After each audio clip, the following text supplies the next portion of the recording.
Meeting's now streaming live on YouTube. Hmm. You got to be bored out of your mind.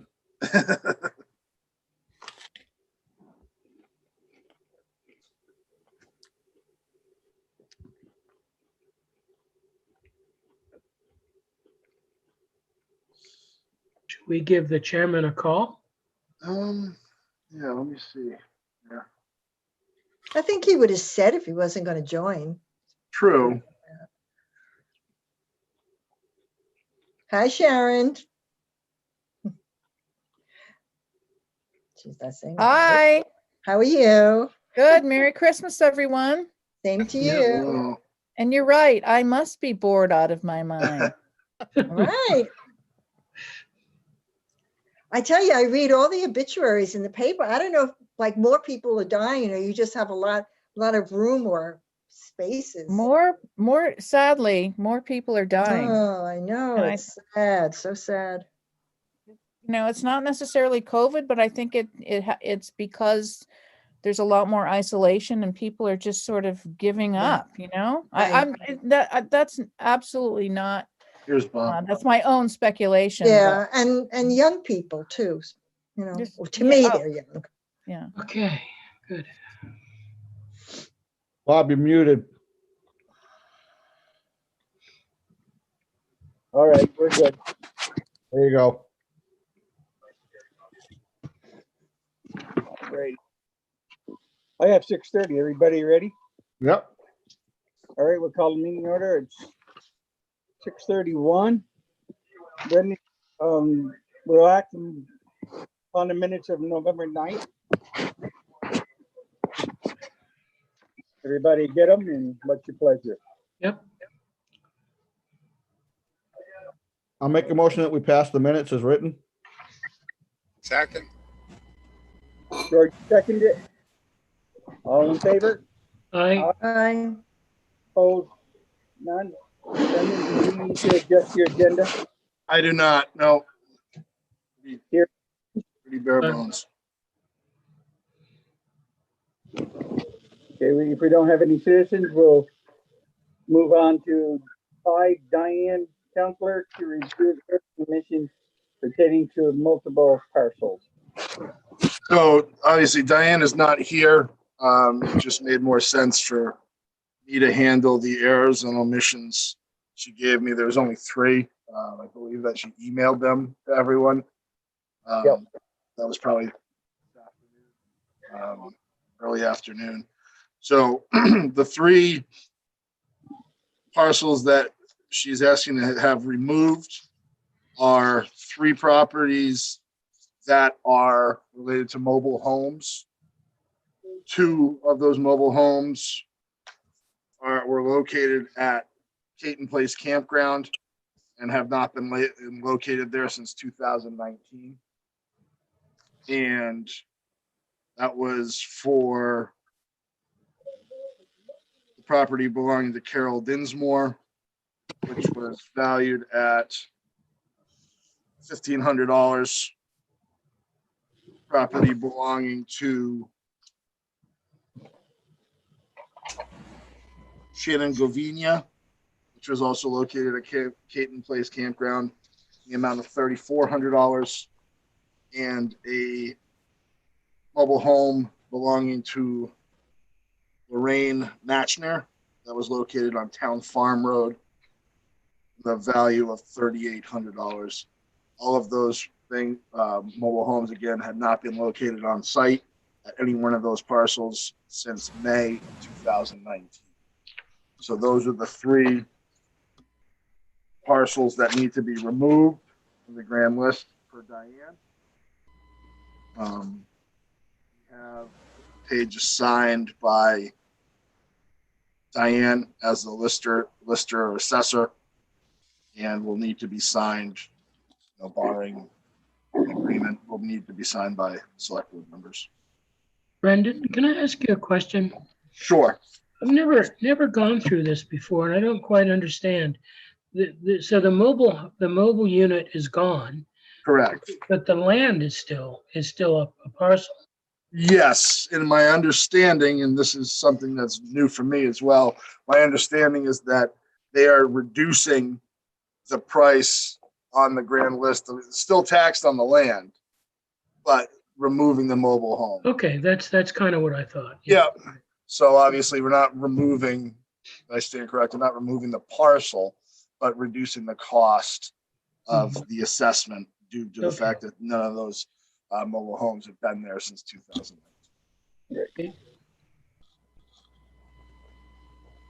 Any other questions? If not, what's your pleasure? I'll move that we remove the 3 parcels from the grand list. Prove their errors and omissions. I'll second that. Could you rephrase that? Because you're not removing the parcels. I mean, Reducing. removing the, sorry, right, correct, yeah. Removing the assessed Building. value on the Structures. It would be a reduction. Right, now I'll second his correction. All in favor? Aye. I Opposed? None? All right, update regarding the town operations during COVID. I just kind of put this on here just to give everyone an update as to how we are operating here. As obviously we're starting to see some numbers in the area climb, especially in the state and in surrounding towns, including ours.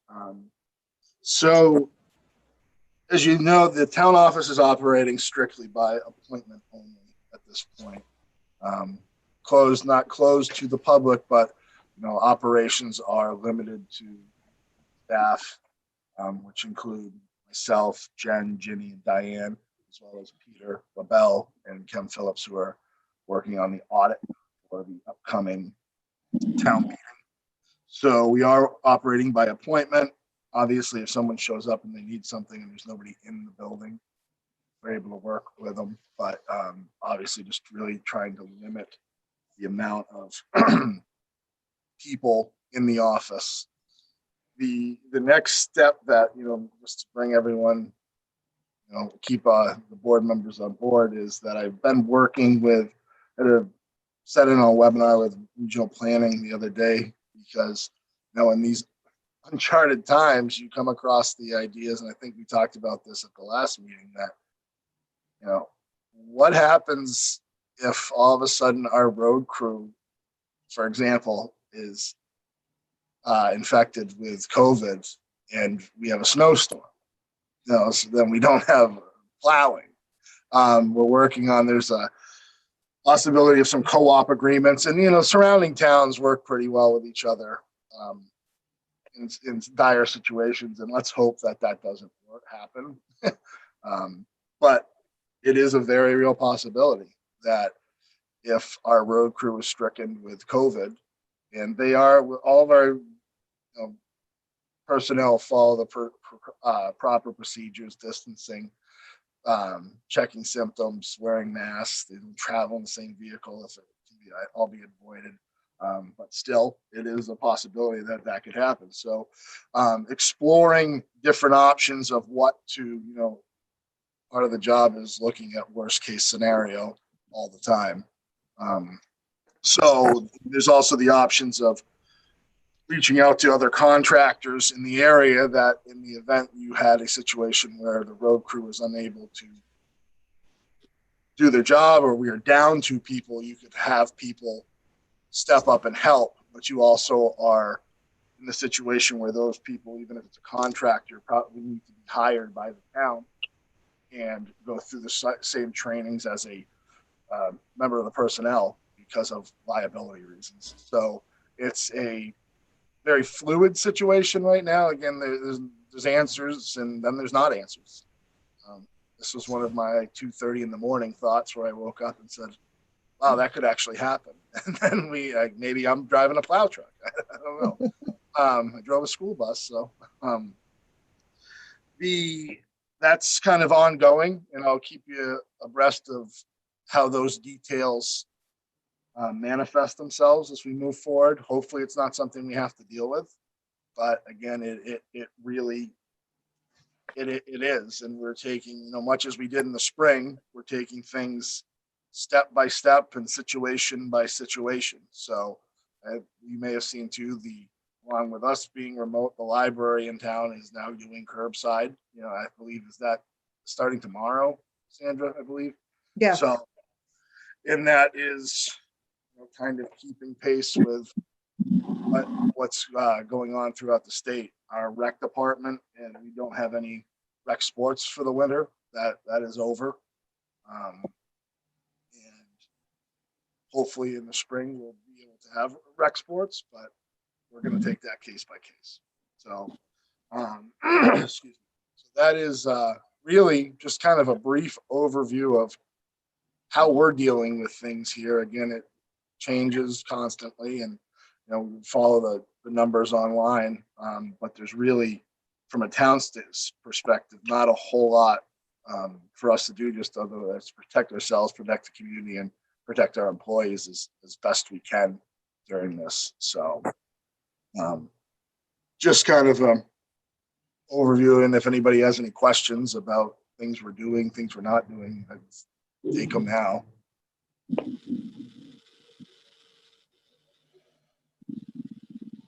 Guess everybody's good. He's done a good job with that.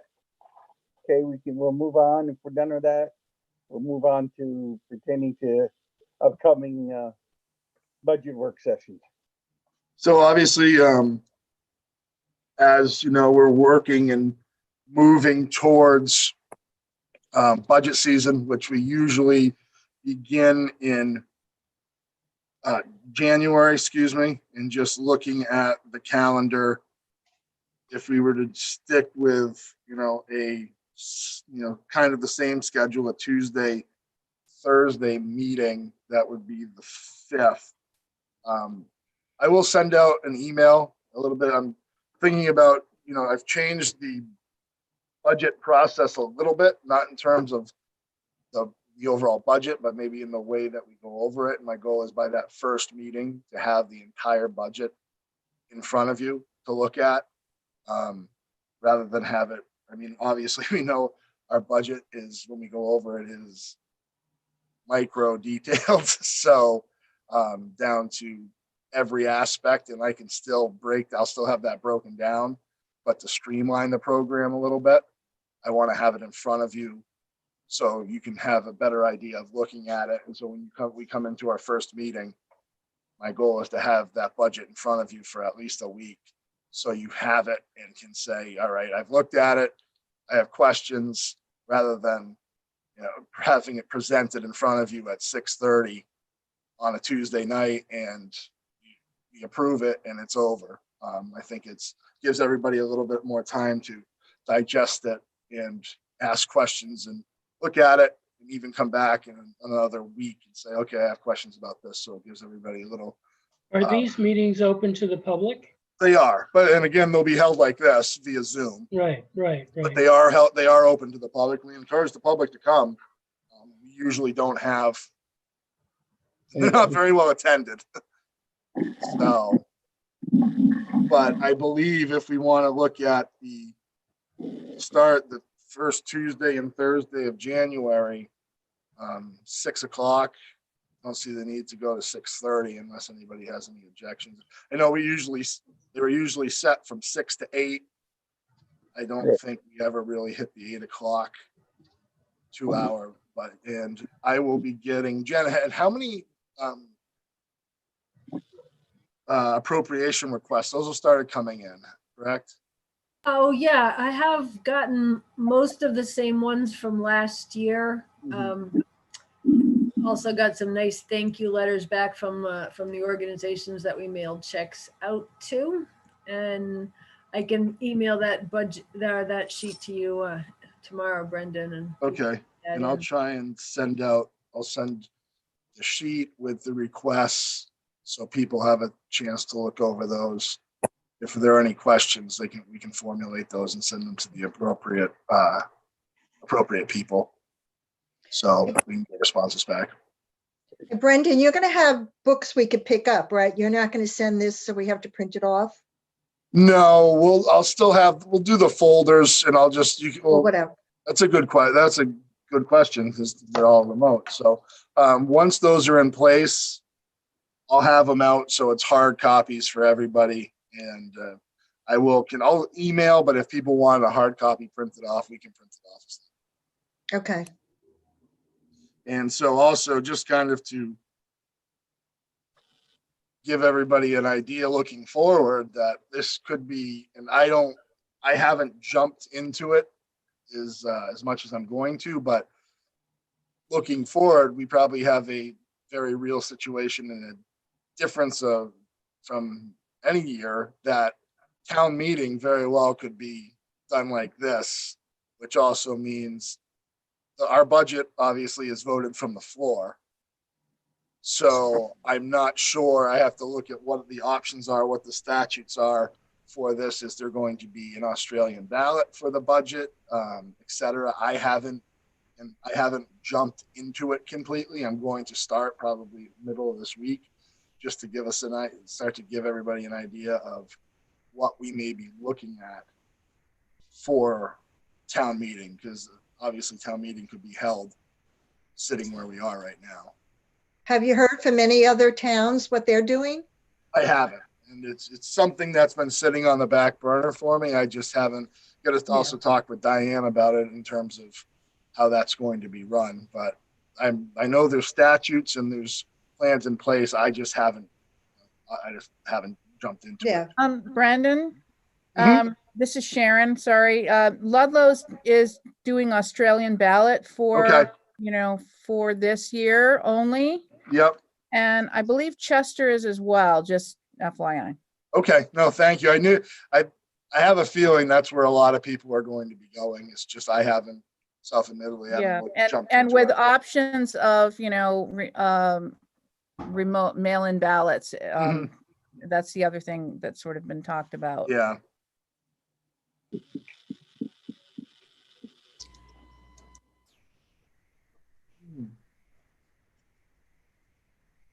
So I will, as we continue to move forward, I will be able to give you more of an update as I get a idea of what our options are, and then we'll have to make decisions relatively soon, because there are pretty strict guidelines regarding to posting, obviously the warning, the budget, et cetera. So that's all going to have to be changed if we're doing things in a different method. So that's really it there. All right, we're all set with that. And then we'll go to select board to review emergency health order from the town health officer. So I know Bob was mailed a copy of this health order from Doris. It is in regards to the property located at 223 Cavendish Gulf Road. Doris and I visited this property about a month and a half ago after a complaint from a neighbor that there was large amounts of trash that was attracting rats in their property, in the walls. Doris and I made a site visit. Obviously, we spoke with the resident at that point. They were a renter. So we asked them to comply with our request to clean up the trash, put bait boxes around the property to help alleviate the situation with the rats. That didn't happen. Now that the resident has since left the property, and what we are requesting now is that the select board approve an emergency health order from Doris to compel the owner, which I believe is a mortgage company, to comply with this order and clean up the property ASAP, because there's trash everywhere. It is attracting animals, and it's just going to get worse if we don't do it. We don't have anything really we can do. The inside of the house. Right now we're just really looking at the outside of the house, and that's going to be, if we can approve this, we can send it to the owner to compel him to do that, because it is becoming a rather severe health issue over there, and it needs to be taken care of. Are you saying it's not the owner who caused the problem and somebody who was living there? Okay, Yes. I'm sorry. A renter, Renter, okay. and they have since Shame. moved on, and it needs to be taken care of. This isn't the first visit to that property. So, but it is something I spoke with Doris, once we can have this approved, they can get in. And we've also, Fish and Game has been involved, about another undocumented issue. But if we can go ahead and have that approved, we can get that moved on, and Doris and I will send that along so we can get that taken care of ASAP. All right. I'll make the motion to approve the health order. Second. Yep. Any other questions? If not, all in favor? Aye. Aye. Aye. None? I mean, that's all approved for you. 9, town manager to provide update on various town business. So, don't have, right now, as I mentioned, my big focus is moving into the budget season.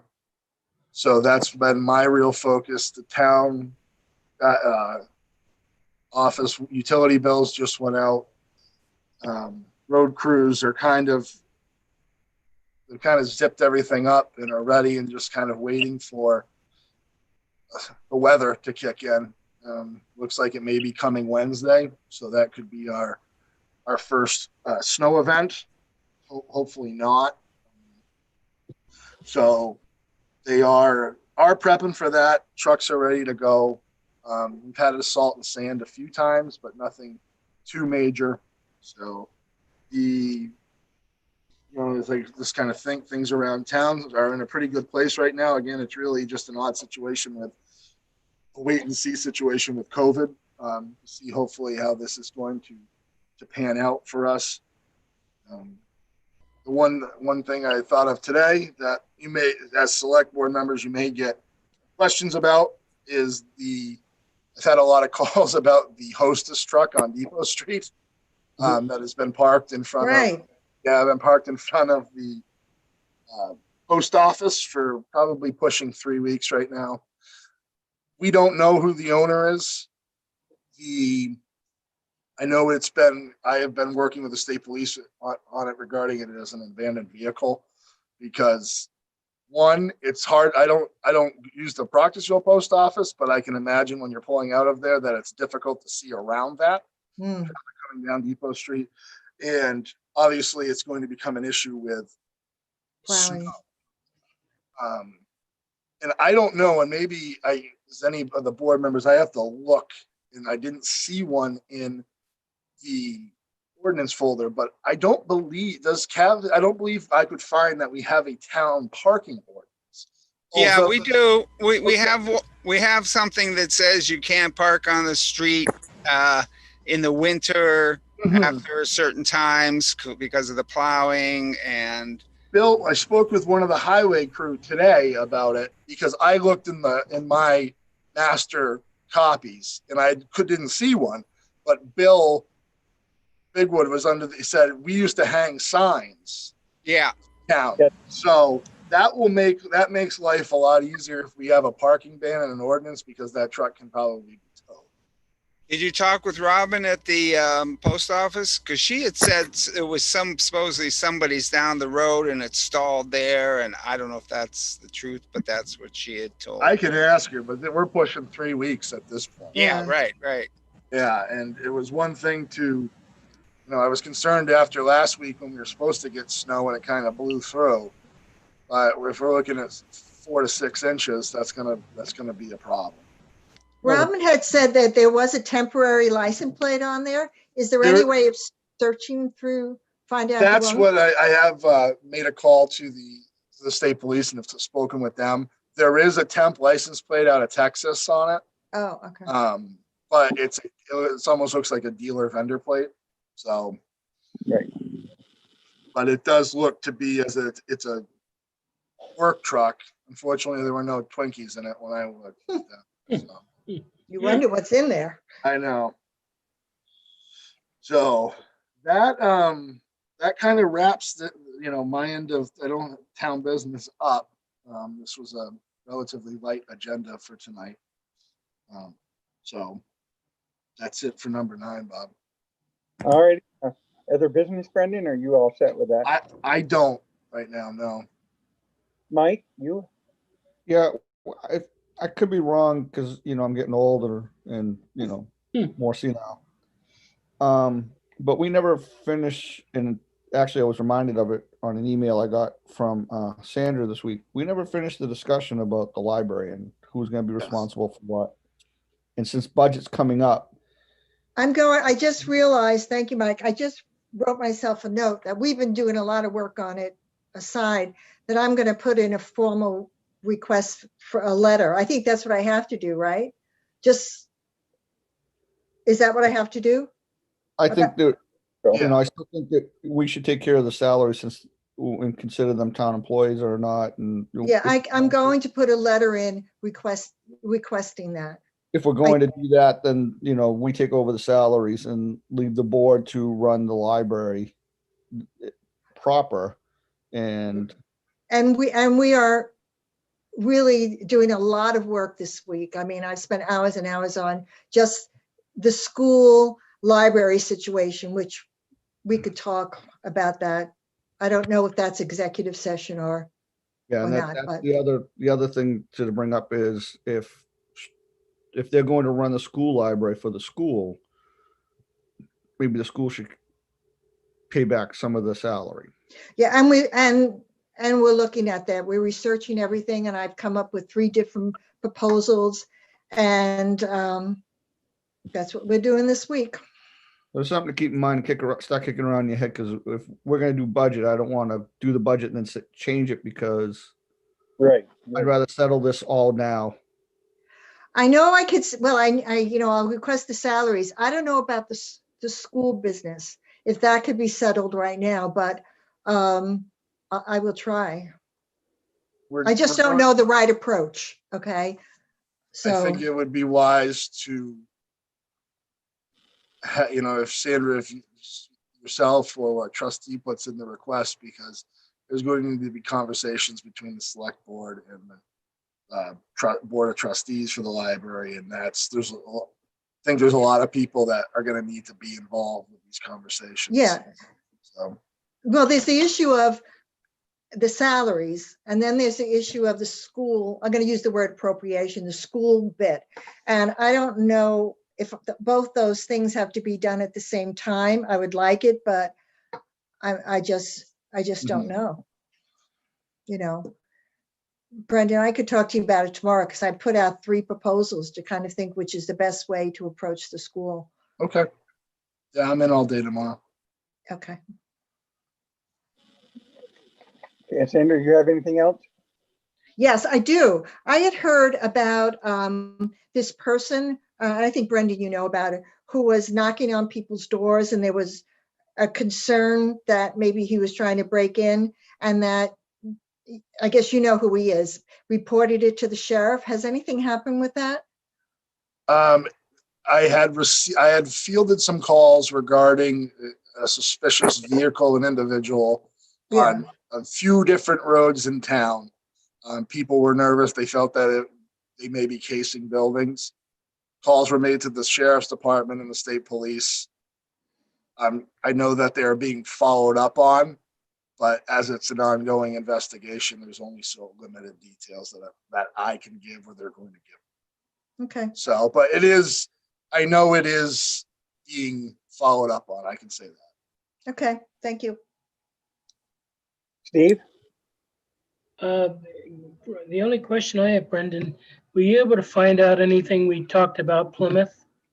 Did you check with those guys? And I did, and I called, and I called twice to speak with their road foreman, who I called the town office and was directed to the town highway garage, but I have yet to get a call back. So I'll call back tomorrow.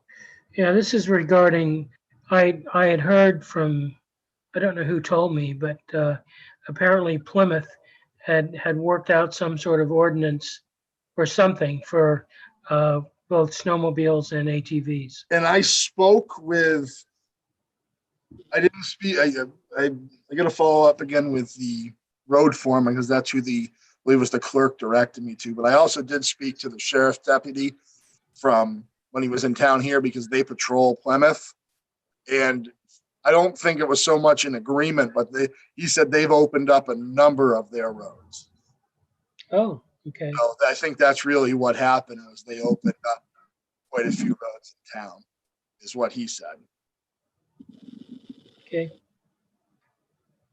So you were saying this is nothing the select board has to vote on. No, Does that because have, right now it's illegal. I know. Yeah, And so I- if the select board want to approve it, there's nothing that we have to take action on unless Okay. somebody wanted to say, open it up and let people go down. No, I'm not in favor of it. All right, George, you have anything? No, I'm all set. And I'm all set. There's, nothing else.